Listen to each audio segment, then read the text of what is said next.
ಈ ವಿಡಿಯೋದಲ್ಲಿ ನಾವು ಮೆದುಳಿನ ಪ್ರಮುಖ ಭಾಗಗಳು ಮತ್ತು ಅವುಗಳ ಕಾರ್ಯಗಳ ಬಗ್ಗೆ ಅನ್ವೇಷಣೆಯನ್ನ ಮಾಡ್ತೀವಿ. ಇಲ್ಲಿ ಕಲರ್‌ಗಳು ಕಾಣಿಸ್ತಿದೆ ಅಲ್ವಾ?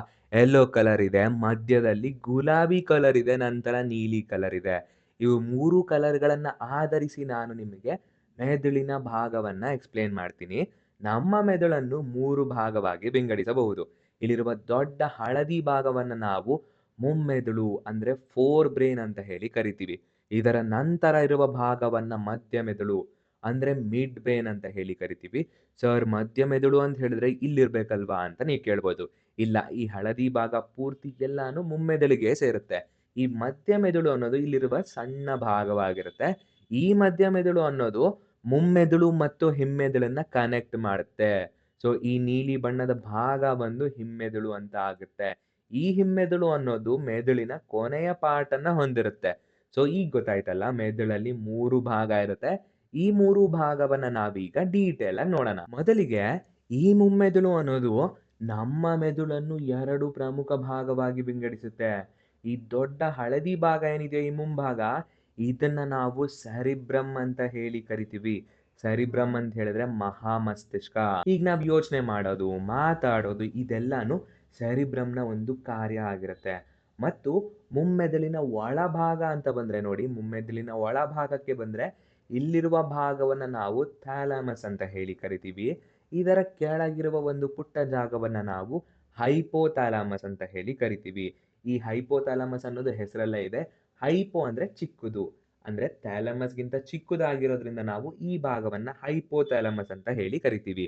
ಇವೆರಡನ್ನ ಹೊರತುಪಡಿಸಿ ಇನ್ನೊಂದು ಭಾಗ ಇದೆ. ಇದನ್ನ ನಾವು ಪಿಟ್ಯೂಟರಿ ಗ್ಲ್ಯಾಂಡ್ ಅಂದ್ರೆ ಪಿಟ್ಯೂಟರಿ ಗ್ರಂಥಿ ಅಂತ ಹೇಳಿ ಕರಿತೀವಿ.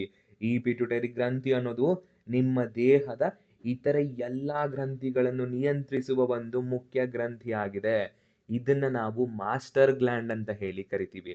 ಸೊ ಇವೆಲ್ಲಾನು ನಮ್ಮ ಮುಮ್ಮೆದುಳಿನ ಒಂದು ಪ್ರಮುಖ ಭಾಗವಾಗಿವೆ. ಹಾಗಾದ್ರೆ ಇವುಗಳ ಕಾರ್ಯಗಳೇನಿರಬೇಕು ಅಂದಾಗ, ನಮ್ಮ ಮುಮ್ಮೆದುಳು ಅನ್ನೋದು ನೆನಪು, ಭಾವನೆಗಳು, ಹಸಿವು, ನಿದ್ರೆ ಮತ್ತು ಹೊಟ್ಟೆ ತುಂಬಿದ ಅನುಭವ ಮುಂತಾದ ಅನೇಕ ಪ್ರಮುಖ ದೇಹದ ಕಾರ್ಯಗಳನ್ನು ನಿಯಂತ್ರಿಸುತ್ತೆ. ಇನ್ನೊಂದು ವಿಚಾರ ಏನ್ ಗೊತ್ತಾ? ಈ ಪ್ರೀತಿ ಲವ್ ಅಂತೀವಲ್ವಾ? ಇವೆಲ್ಲಾನು ಹೃದಯದಿಂದ ಅಲ್ಲ, ನಮ್ಮ ಮುಂಭಾಗದ ಮೆದುಳಿನಿಂದ ಉಂಟಾಗುತ್ತೆ. ಇವೆಲ್ಲಾನು ನಮ್ಮ ಮುಮ್ಮೆದುಳಿನ ಕಾರ್ಯಗಳಾಗಿರುತ್ತೆ. ಇನ್ನು ಮುಂದಿನ ಭಾಗವನ್ನು ನೋಡೋಣ ಅಂತ ಹೇಳಿದಾಗ, ಇಲ್ಲಿ ಮುಂದಿನ ಭಾಗ ಅಂತ ಹೇಳಿದ್ರೆ ನಮ್ಮ ಮಧ್ಯ ಮೆದುಳು. ಈ ಮಧ್ಯ ಮೆದುಳು ಅನ್ನೋದು ಒಂದು ತುಂಬಾ ಸಣ್ಣ ಭಾಗ ಆಗಿರೋದ್ರಿಂದ ಇದನ್ನ ಇಲ್ಲಿ ಇಗ್ನೋರ್ ಮಾಡ್ತೀವಿ. ಬೇರೆ ವಿಡಿಯೋದಲ್ಲಿ ಇದನ್ನ ಡೀಟೇಲ್ ಆಗಿ ಡಿಸ್ಕಸ್ ಮಾಡ್ತೀವಿ. ಇದನ್ನ ಹೊರತುಪಡಿಸಿ ಇರುವ ನೆಕ್ಸ್ಟ್ ಭಾಗ ಅಂತ ಹೇಳಿದ್ರೆ ಹಿಮ್ಮೆದುಳು. ಹಿಮ್ಮೆದುಳು ಅಂದ್ರೆ ಹಿಂಡ್ ಬ್ರೈನ್ ಅಂತ ಆಗುತ್ತೆ. ಇದರ ಬಗ್ಗೆ ನಾವು ಮಾತಾಡೋದಾದ್ರೆ ಇದರಲ್ಲೂ ಕೆಲವು ಪ್ರಮುಖ ಭಾಗಗಳು ಅನ್ನೋದು ಇರುತ್ತೆ.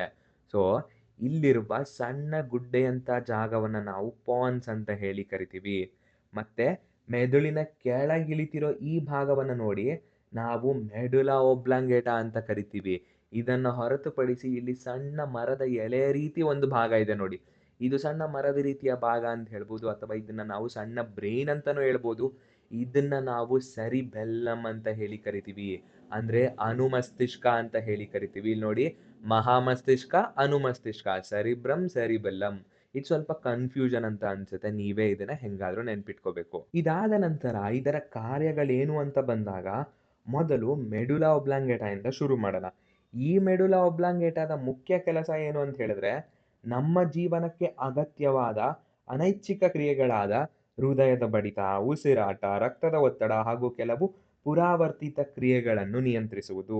ಈ ಕೆಲಸವನ್ನು ಮುಖ್ಯವಾಗಿ ಮೆಡುಲಾ ಒಬ್ಲಾಂಗೇಟಾ ಅನ್ನೋದೇ ನಿರ್ವಹಿಸುತ್ತೆ. ನಂತರ ಪಾನ್ಸ್ ಬಗ್ಗೆ ನೋಡೋದಾದ್ರೆ, ಈ ಪಾನ್ಸ್ ಅನ್ನೋದು ಮೆಡುಲಾ ಒಬ್ಲಾಂಗೇಟಾದ ಒಂದು ಭಾಗವಾಗಿರುತ್ತೆ. ನೋಡಿ, ಮೆಡುಲಾ ಒಬ್ಲಾಂಗೇಟಾದ ಇದೊಂದು ಭಾಗವಾಗಿರುತ್ತೆ. ಇದು ನಿದ್ರೆ ಮತ್ತು ಉಸಿರಾಟದ ಚಕ್ರವನ್ನು ನಿಯಂತ್ರಿಸಲು ಸಹಾಯ ಮಾಡುತ್ತೆ. ಈ ಮೆಡುಲಾ ಒಬ್ಲಾಂಗೇಟಾ ಮತ್ತೆ ಪಾನ್ಸ್ ಎರಡೂ ಸೇರಿ ದೇಹದ ಕೆಲವು ಅನೈಚ್ಛಿಕ ಕಾರ್ಯಗಳನ್ನು ನಿಯಂತ್ರಿಸುತ್ತೆ. ಕೊನೆಯದಾಗಿ ಸೆರಿಬೆಲ್ಲಮ್ ಅಂದ್ರೆ ಅನುಮಸ್ತಿಷ್ಕಕ್ಕೆ ಬಂದಾಗ, ಇದು ಮೆದುಳಿನ ಹಿಂಭಾಗದಲ್ಲಿರೋ ಒಂದು ಪ್ರಮುಖ ಭಾಗವಾಗಿರುತ್ತೆ. ಇದನ್ನ ನಾವು ಚಿಕ್ಕ ಮೆದುಳು ಅಂತ ಸಹ ಹೇಳಿ ಕರಿತೀವಿ.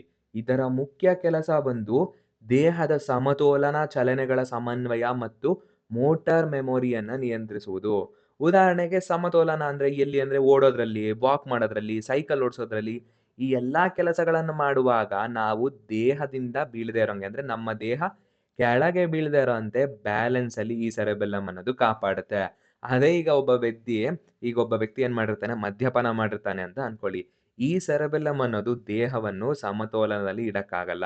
ಆಗ ದೇಹದ ಸಮತೋಲನ ದುರ್ಬಲವಾಗಿರುತ್ತೆ. ಸೊ, ಹುಡುಗ ಅನ್ನೋದು ಯಾರು ಕುಡ್ದಿರ್ತಾನೋ ಆ ವ್ಯಕ್ತಿ ತೂರಾಡ್ಕೊಂಡು ಓಡಾಡ್ತಾ ಇರ್ತಾನೆ. ಇದನ್ನ ಹೊರತುಪಡಿಸಿ ಮೋಟಾರ್ ಮೆಮೊರಿ ಅಂತ ಹೇಳಿದ್ರೆ, ಪುನಃ ಅಭ್ಯಾಸ ಮಾಡಿ ನಮ್ಮ ಚಲನೆಗಳನ್ನು ಆಟೋಮ್ಯಾಟಿಕ್ ಆಗಿ ಆಗೋ ತರ ಮಾಡೋದು.